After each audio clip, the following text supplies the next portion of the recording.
Might be quick, but it's pretty.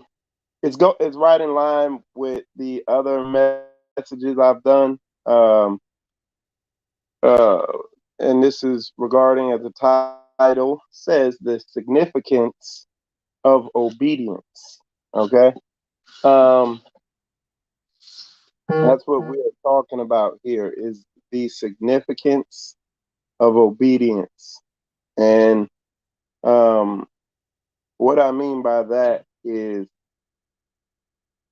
one of the things I was doing was looking at our history as a nation, uh, and it's crazy. When I look back at the past, I don't. I'm not nostalgic and reminiscent on the past. When I look back on the past, it's painful.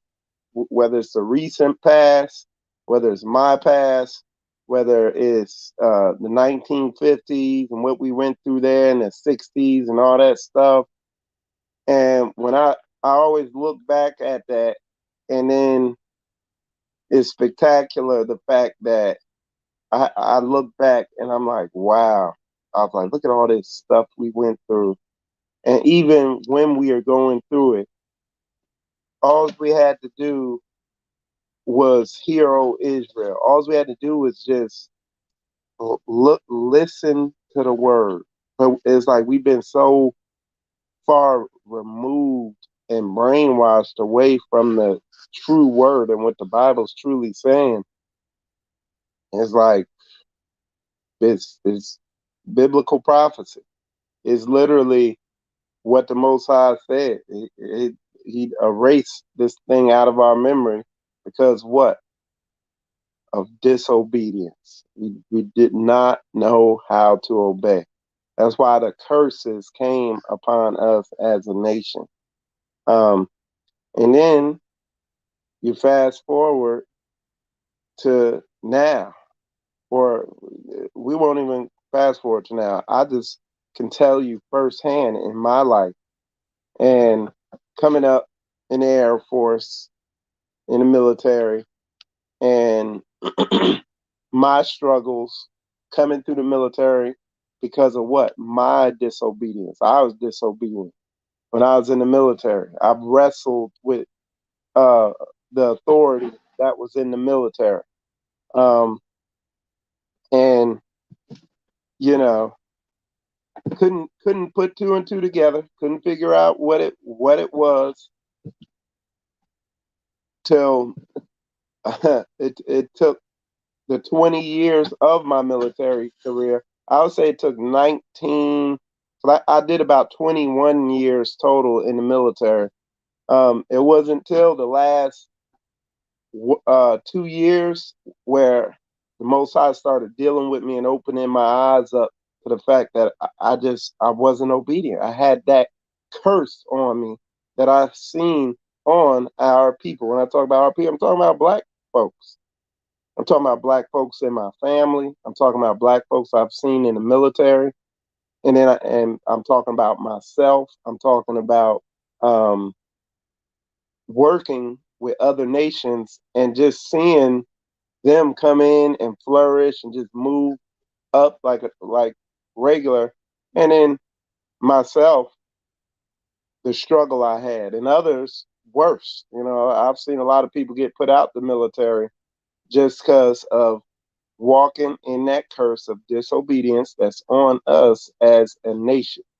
Um, so it's like, let's see what somebody put here. Greetings, Shalom, beloved brother from Sydney, Australia. All praises surely unto the Most High, Sovereign, Almighty.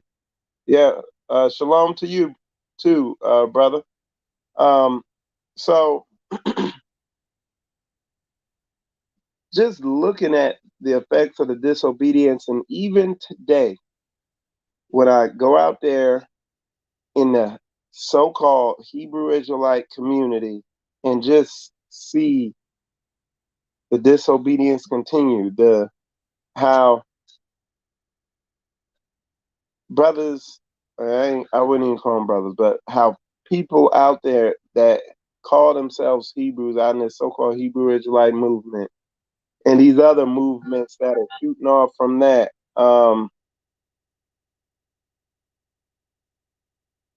So hold on one second. I know I gotta see this. See what somebody talking about. Just give me a sec here. Okay. Doo. All right, y'all give me a sec here.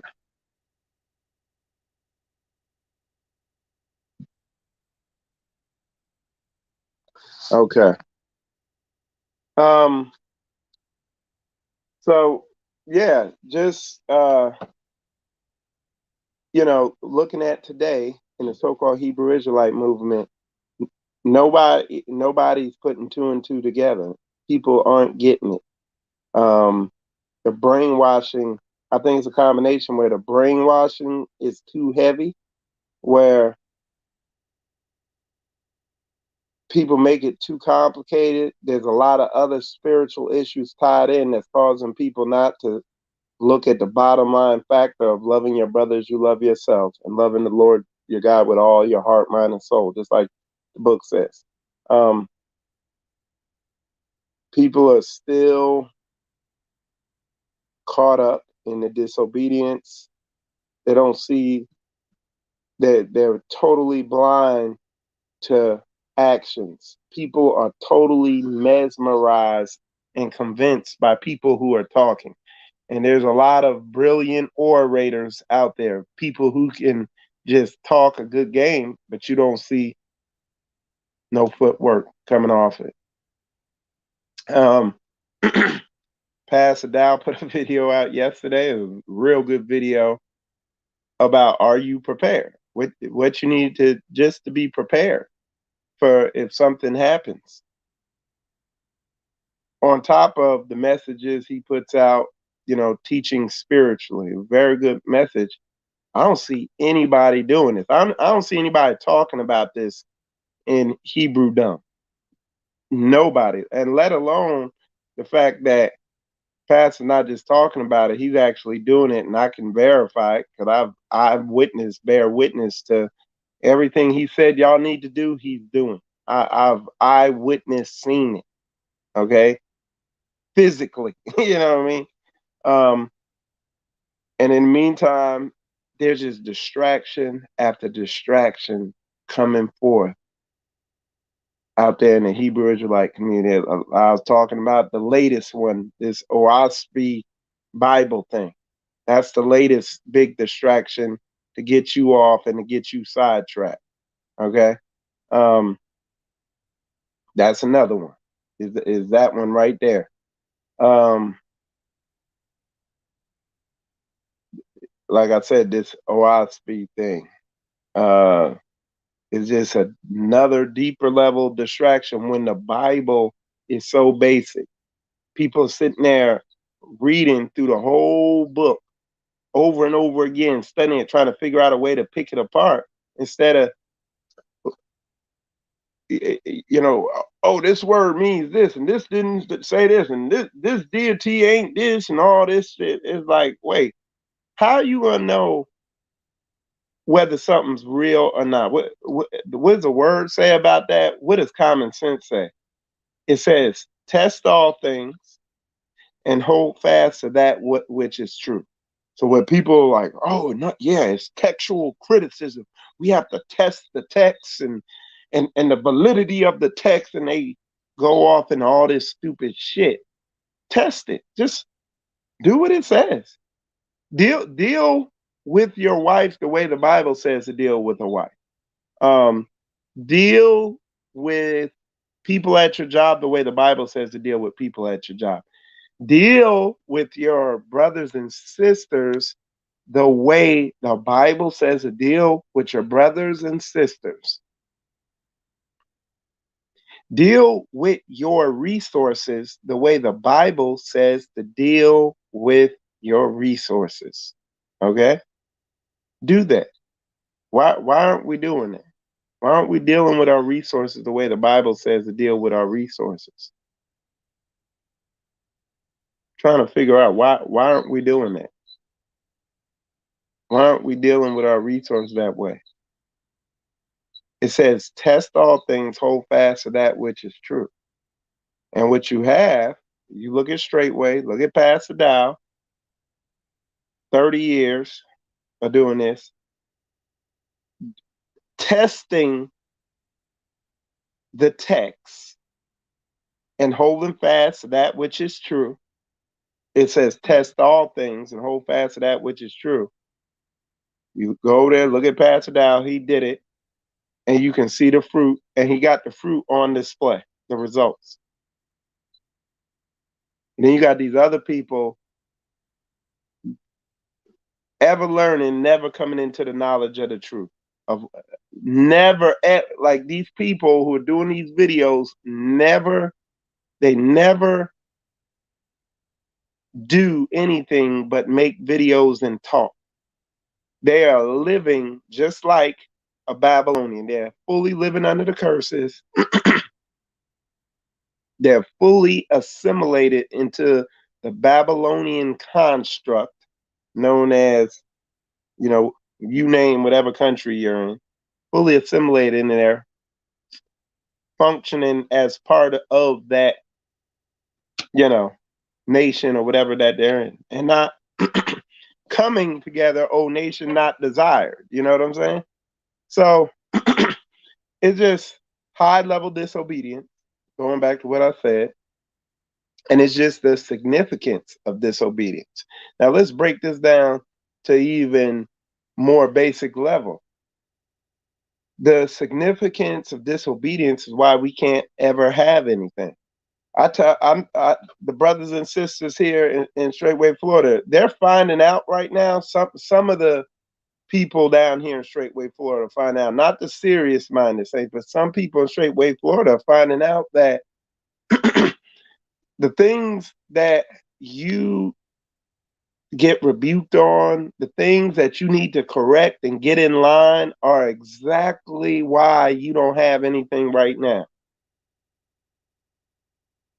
What am I talking about? Like the same stuff that you get rebuked on, being in the fellowship, being around the saints, the stuff you getting checked on to get in line with the word, the stuff that when Pastor Dowd is doing a message, or Elder Rufus, like that brother segment he did recently, that's a headbanger, like he cutting on that thing.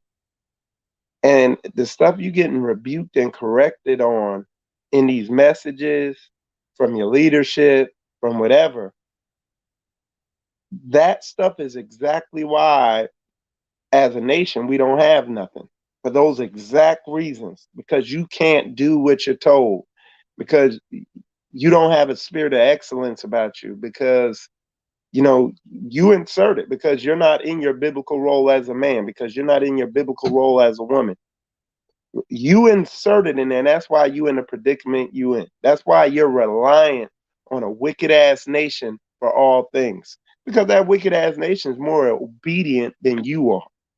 And that's just big old painful facts that we're gonna have to come into the realization of. And here in Straightway, Florida, we have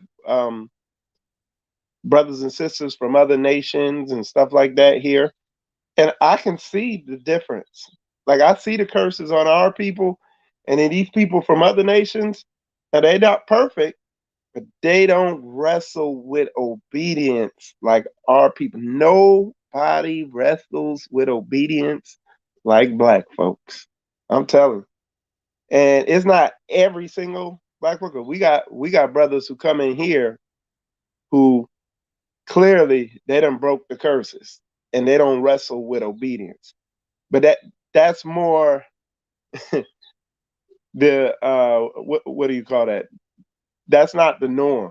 You know what I'm saying? That's not what we normally see. When brothers and sisters come into this thing, there's patience and long suffering, getting them to realize what it is to be obedient. Because believe it or not, a lot of people don't even know what obedience is. They understand what the word is, but they don't understand what it means to be obedient. Or let's put it better, they don't know how to be obedient. And when I say they don't know how, it's not a with a lot of people, it's not a conscious thing where they're being disobedient. A lot of them just like, oh, I didn't know I was supposed to follow that instruction to that degree or whatever, or at all, or I didn't know that was, you know what I'm saying? Now we have other people that are just because of a spirit of fear, a spirit of cowardice, a spirit of pride, spirit of whatever, then they're disobedient also. There's all types of disobediences I've seen, or let's call it disobedient mechanisms operating in people.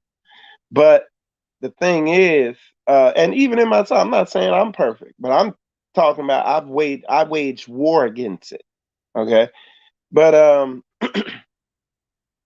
you know, man, it's just what it is. But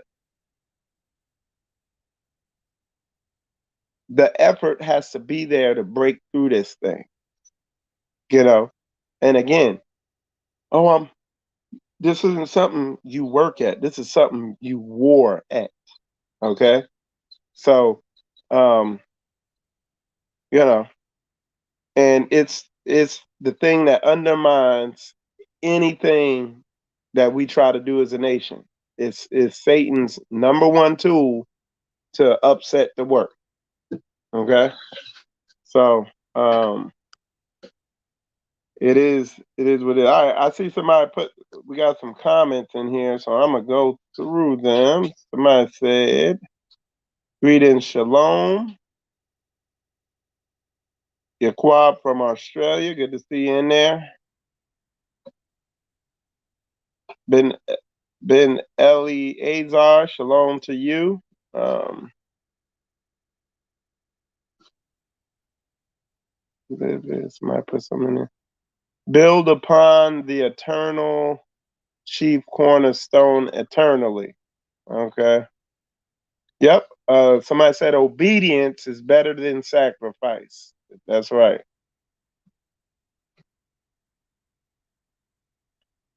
Yeah, somebody said we stiff neck and have to break the curse off of us and defeat the flesh. Yeah, that's that's facts.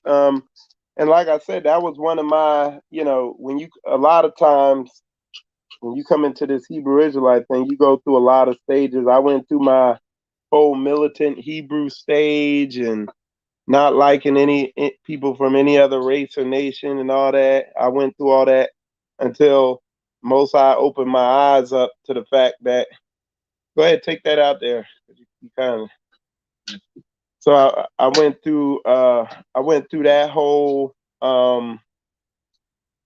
uh you know situation where I was that way until the Most High opened my eyes up and I saw that hey, uh it ain't them. They're merely a tool to wake us up. It ain't them. It ain't the cops. It ain't this, that, and the other. It's us. We have to come together as a nation. You know what I'm saying?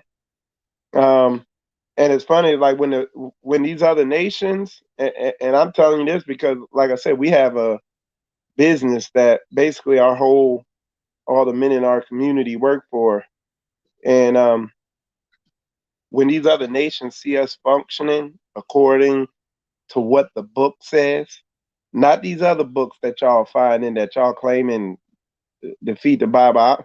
Look, y'all can come with all this crazy crap that the pen of the scribe lying in the Bible and all this stuff, dude. You want to know what you can't um you want to know what you can't come against the fruit, the work.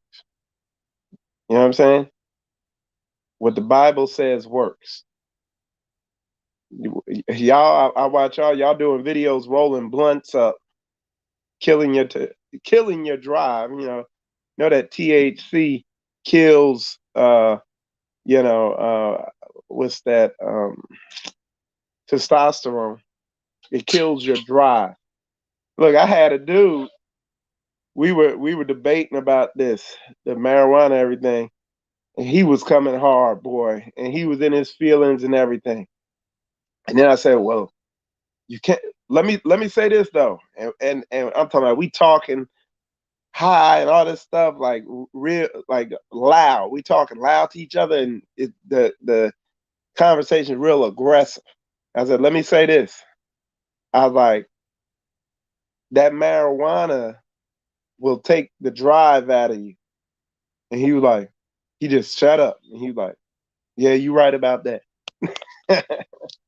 So one thing he wasn't gonna argue about. Um, but yeah, we gotta really become aware and look at this word obedience, that the fact that we're a stiff-necked, stubborn nation that frustrated an Elohim. Like we frustrate the spirit realm. We so stubborn. And I know, boy, I don't even like to think about how disobedient, stubborn I was when I was younger. It's not even something I like to reminisce on. That's how painful that is. You know. Hold on one sec. Okay. So anyway, y'all, um, you know, that's what I wanted to bring out. Really drive that point home that this is something that we really need to park. We need to park the bus there, set the e-brake, and sit there for a while and meditate and marinate on this topic of being a stubborn and stiff neck, where this is something that's stressed in the Bible, but I don't see people stressing this in their walk, you know. And like I said, as a nation, that is how we are wired up. So it's something we gotta get serious about. So anyway, y'all, with that said, I'm getting ready to wrap this up. As you can see, brothers is out here getting everything prepared. We're getting loaded up for we're gonna be starting kind of a big job today. So you see that everybody getting loaded up, getting the vehicles prepared, and for the job we're gonna be whoops, hung up a little bit. The job we're gonna be doing today, we're gonna be getting after it.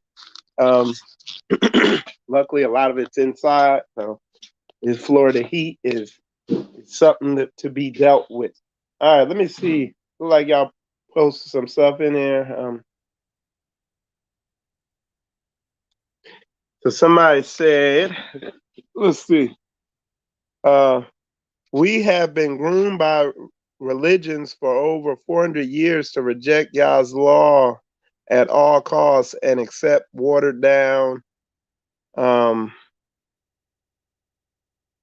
lost my spot. And accept watered down Christian and other beliefs on doctrines of men and devils. Yah, please help Israel. And no, we rejected Yah's laws. And he said, hey, okay, I keep giving this to y'all. Y'all keep rejecting it. Okay, I'll take my hand away. So it started with us. We rejected Yah's laws. And he said, since you will not accept the truth, I'll give you a lie. you know. All right, let's see. Somebody said being obedient to father conflicts with fitting in with the world and society. That's why most are afraid to do it. Man, what a good statement. That is so 100% real, and I like it because it's so basic. You know what I'm saying? It's so basic. He says being obedient to the Father, it absolutely conflicts with this world and this society and this beast system. And most men, truth be told, most people ain't got the uh the mental fortitude to do it. They're fearful. They got a spirit of fear on. You know what I'm saying? So they what I call tiptoe through the tulips in their walk. You know. All right, that was a good statement. Let's see, Psalms chapter 9. So somebody's talking about divine order and all that. Um,